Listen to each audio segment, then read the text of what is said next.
আমি সকালে এখন কামলা দিতে যাচ্ছি আর কি। আসসালামু আলাইকুম, শুভ সকাল সকলকেই। যদিও আমার শুভ সকাল 6টায় হয়, যাই হোক আশা করি সকলেই ভালো আছেন।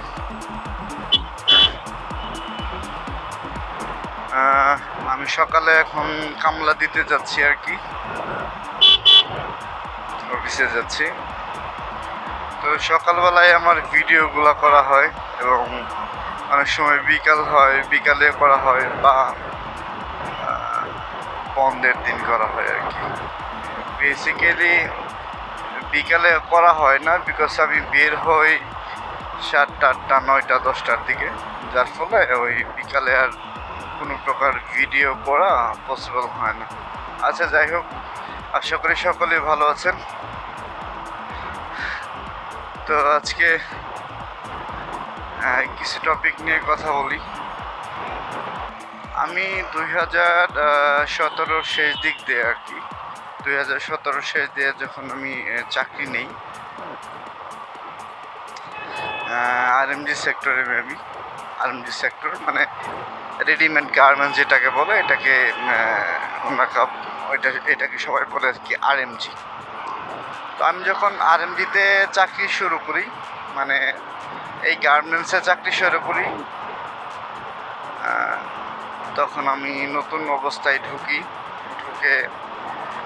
একদম নিম্ন স্তরে ঢুকি, যে কোনো একটা সেকশনে, লাইক বিভিন্ন সেকশনে ঢুকে আমি একটু রিয়েলাইজ করলাম এই বিষয়টা, মানে আমার জানার দরকার ছিল যে আসলে গার্মেন্টসটা কি।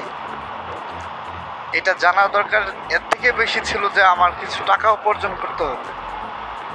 কেন উপার্জন করতে হবে? প্রথম কারণ হচ্ছে আমার আর্থিকভাবে আমরা খুবই দুর্বল ছিলাম। যদিও আমার 2জন বড় ভাই আছে, বাট তখন আমাদের আর্থিক অবস্থা খুবই খারাপ।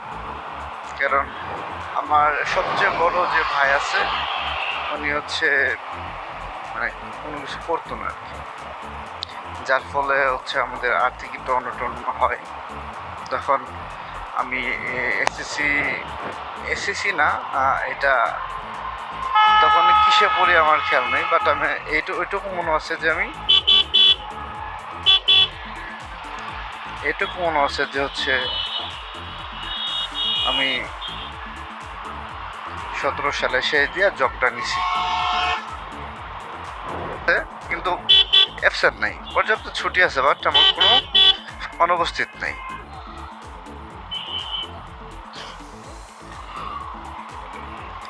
কেন অনুপস্থিত? আমি যত যাই করি, বাট আমার দিন শেষে আমার